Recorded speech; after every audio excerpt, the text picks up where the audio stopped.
Hi everyone, it's Sam, NFTstatistics, and this is your proof daily NFT countdown. You know what? On Friday, I told you that a ton of stuff was going to happen over the weekend. I don't know. We had 3 days. Normally, a lot of stuff happens over 3 days. I'm not really sure it did. So what we're going to do today, do a quick market overview. Then we're going to go into a bunch of news points on a whole lot of projects, and then talk about art sales. There actually were a lot of really cool art sales, a few new artists who I have not highlighted. So let's get right into it. I'm excited to talk about a lot of those people. Starting off with a quick market overview, volumes were down a fair bit. If you look at Saturday's volumes, it was the worst volume day that we've had in a long time. Gas prices just continue to go higher. More and more focus on meme coins and just NFTs just are not in focus right now. Blur had less than 1,000 unique users, which is the first time that's ever been the case, including their launch. OpenSea did only 2,200 ETH of volume, which is their low since July of 2021. So overall stats just not too pretty. Here is a chart of the unique traders. Again, just very bad stats.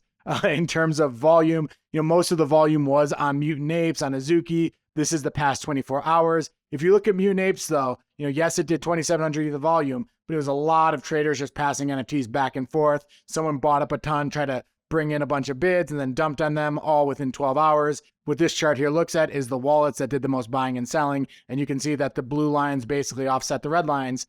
As pretty much as everybody trading amongst each other. This third wallet here did a lot more buying than selling, but that wallet, when you look at their history, is also an airdrop farmer who sold a ton of Mutant Apes and certainly will sell the ones that they're long now.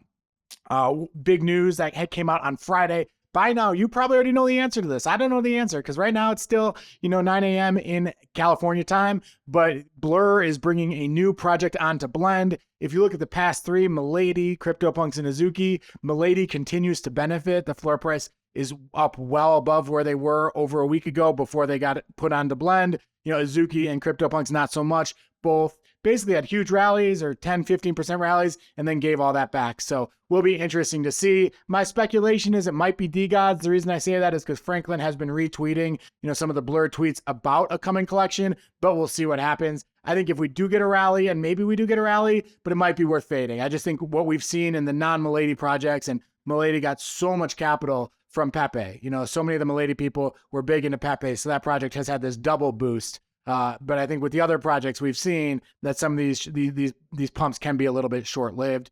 Also over the weekend, Pepe rallied up to 1.7 billion market cap. It's since fallen from that, now around $900 million market cap. Momentum does seem to have faded. Perhaps it will get listed on some other exchanges. Maybe that could be a catalyst, but so who knows what's exactly going on there. Also saw Turbo on Friday night boomed from like 50 million market cap to $190 million market cap on Saturday. It's since fallen about 60 to 70% from there, now at about $61 million market cap.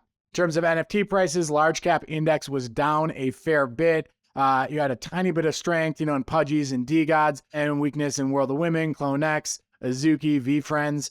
Mid cap index pretty much flat, down a touch, some strength in Deadfellas and weakness in Goblins. In terms of art projects, over the past 24 hours, a little bit of volume here, a couple Squiggler sales, a Gazer sale, a couple Meridians. Having a quick look, there was a Gazer which sold for 12.75 WETH, a little bit below. The last two sales were at 15. Before that, you had two sales at 10, so 12.75 is kind of right in the middle there. You had a Meridian which sold for 6.4, which was someone finding a Meridian they liked and buying it, so not the WETH bids we've been seeing lately. A 6 WETH subscape. And then this pre-process by Casey Reese, only 120 pieces in this collection, launched in November. You had a 2 WETH sale actually below the floor because there is such limited supply and it is cool art. That's a project that has a reasonably high floor. Second thing to talk about, let's just talk about a few project updates. A lot of small pieces of news kind of across the board. First, looking at this Pudgy Penguins chart. Pudgies were one of the projects that was a little bit strong over the weekend. One of the things they announced is that they've partnered with WME. This is a very common thing. Proof has also kind of formed an agent relationship. We're seeing a lot of different projects form relationships with Hollywood agents. They're getting better at working with NFT projects. So nice to see Pudgy kind of forming that relationship. Captains was up a small bit. They kind of sent out a tweet on Friday about the tokenomics. They said that 69% will be going to the community. I think one of the things that people are so excited about is they have the coin meme, which is coming soon. And with meme coin so big and that, Captain's having the 9-gag audience. I think there's a lot of high anticipation around the upcoming coin, which has really done well for the Captain's project and the floor price. They also put in a little video about War and Peace. Who knows? You can see it if you check out their Twitter account. They also put out a thread a little bit less than a week ago, but I've heard some speculation that Captains will go on to Blend. I don't think it's true because they said in this tweet pretty much that they don't really want to work with anyone directly. They basically said, and I'll go to this next slide here, they basically said their users can do, it's a free market, users can do what they want, services can add them if they want, but that Captains and Memeland themselves don't want to do any official partnership. They said it's one thing to invest in high-risk assets. It's another thing to encourage people to borrow and leverage. As the Chinese proverb says, a nobleman makes his fortune in a proper way. But they want to make their fortune in a proper way so that the community and holders also win. Memeland basically coming out just saying, don't invest what you can't afford to lose. These are very risky assets. And basically saying they don't want to be a project that forms an official partnership with any of the big lenders out there.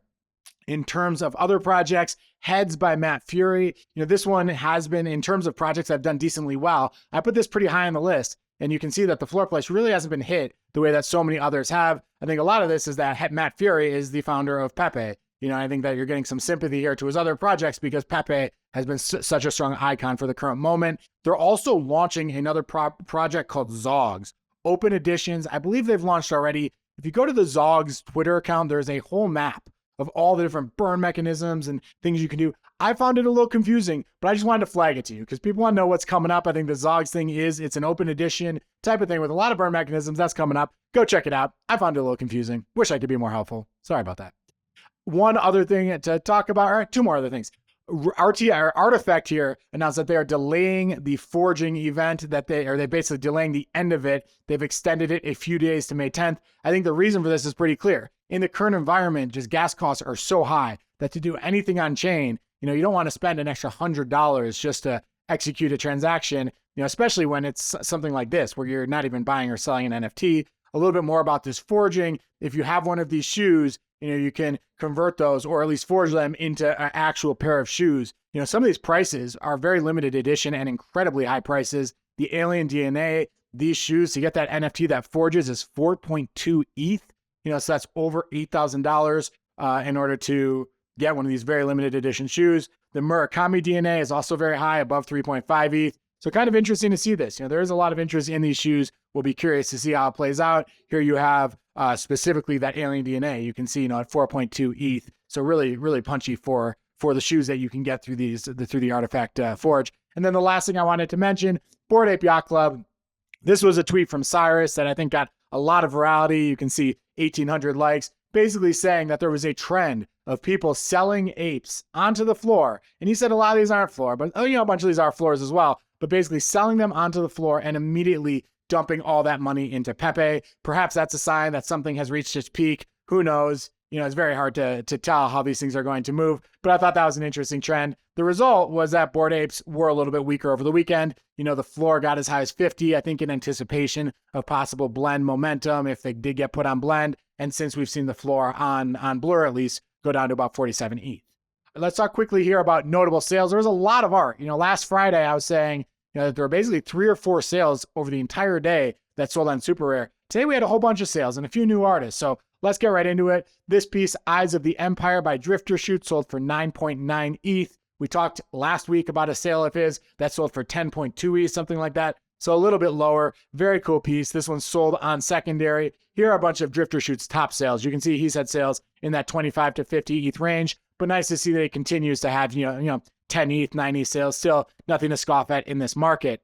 Amazonian Dream by Archan Nair. This piece sold for 9.9 ETH. Archan Nair is a Berlin-based artist, says that visual expressions are part of a journey which is influenced by mysteries of existence and how every action, motion, and our interconnectedness in a universal scale sets off a chain of reactions. The artist's work has been featured in Rolling Stone, Vogue, and Vice Creator. So he's really a very accomplished artist. I was looking at past sales, and Archan Nair has had sales that have just been massive. One over 100 ETH, and a bunch kind of in that 40 to 50 ETH range. So like we've seen with so many artists who had great sales in the past, the prices have come down a fair bit, but still congrats to the buyer and seller here on this 9 ETH sale. Another piece to talk about, The Accident by PanterXhita. PanterXhita, I think that's how you pronounce it, for 6 ETH. Really kind of cool, drawing a bit of a signature feel here. You can look at a bunch of PanterXhita's other sales, has had sales in that 3 to 7 ETH range. So this was right in that 5 ETH range, or right at 6 ETH, right kind of towards the high end of the previous best sales that the artist has had. A little bit about the artist. She is Argentinian. She says she's not just trying to create pieces. She wants to do 2 things. One is establish a very ownable look, an identity through her work. And second is to build a project with many works. So just more and more pieces that tell a story. And I think you see that in a lot of this work, really kind of nice storytelling narrative. And then a couple artists that we have talked about before, this piece Underpass by Brooke DiDonato sold for 4.5 ETH. I'm a huge fan of Brooke DiDonato's work. Here are a bunch of her other pieces that have sold, kind of mix the magical with just normal photography into some really cool pieces of work. 3 pieces from El Krigo sold over the weekend for 3 and 4.5 ETH. This work is all in motion and with sound. So another artist, where to really appreciate it, you got to go check it out on Super Rare. Get that sound, get that motion going. The middle one in particular really is a unique piece with faces kind of having all this motion. And here the artist talks about how there were all sorts of experiments that went into it before he actually picked the final output. Then, talking about these sales, said he woke up, 2 pieces sold on Super Rare. Truly grateful. He also says he thinks the best is yet to come. So interesting stuff. This artist really has pretty unique work, and 3 sales over the weekend. Pretty awesome to see that. And the last one we're going to talk about, Bluesky by OXDGB, 3.42 ETH. Definitely at the low end of the range for OXDGB, but this was a flash auction. It's a different look and feel. So much of OXDGB's work is about these thefts and about art and crypto art and famous NFTs. And here he did a totally different look and feel, did a quick auction, 2 hours long, sold for 3.42. So congrats to him for that. Here talking about how, just really thankful and amazed that this piece did so well after just a 2-hour auction. That is all from me today. A lot of art, a lot of quick little stories about different projects. I hope you enjoyed the show. If I missed something big, tell us about it in the comments. Like the video if you like it. Subscribe to the channel. We'll be back tomorrow and every weekday with another show. Have a great day.